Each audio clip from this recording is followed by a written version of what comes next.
Thank you. Saya si Ambassador dari Katong saya.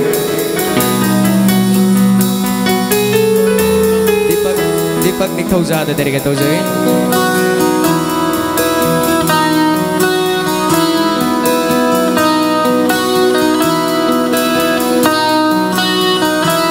Fijido nangi khomjillage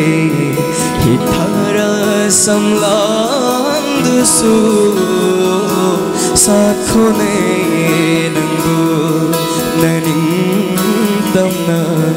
pairak lene khoimu nangi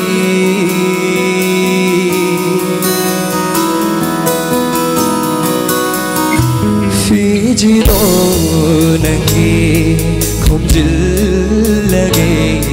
hithara samlang dusu sakhone nangu naning tamna pairak lene khoimu nangi tham lage aina thing lage lạc xuống nung si nôn lệ yên chê ghê ấy đi thơ môi bề nơ sâu chê ghê lấy không thành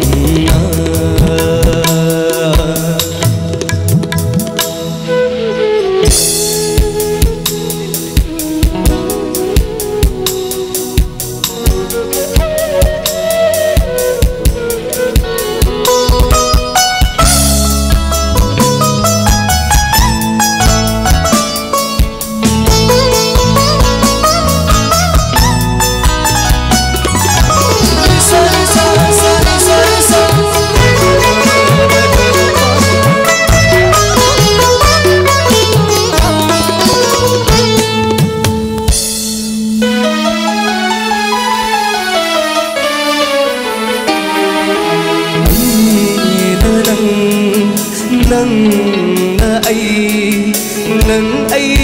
ghi lâm bi từ na thiên na re re nung si ba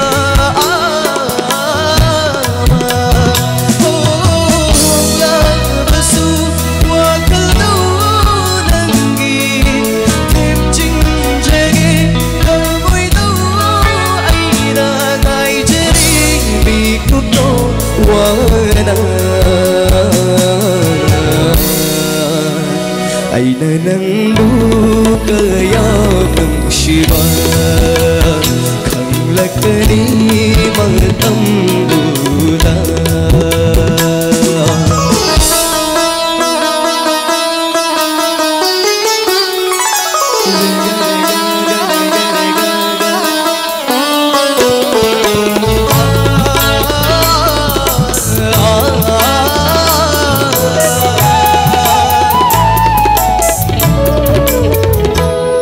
nâng ấy ghi nung si không cha phần lỡ đôi cái na su hai đôi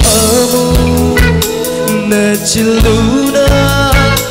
ta ning ba na lấy ngâm ta để ai nung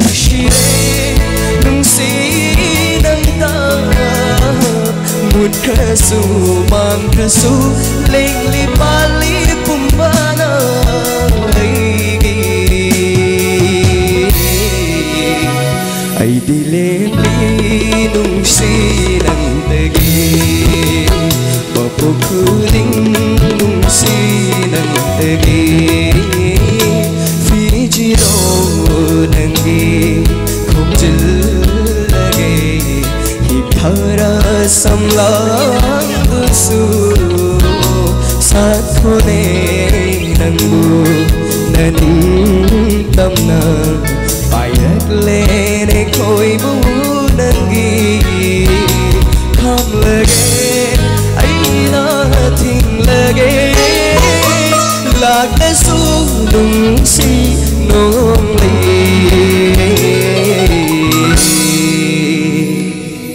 yên ꯁꯣꯝꯖꯒꯦ ꯑꯩꯒꯤ ꯊꯃꯣꯏ ꯄꯦꯟꯅ ꯁꯣꯝꯖꯒꯦ ꯂꯩꯈꯣꯡ ꯊꯟꯅ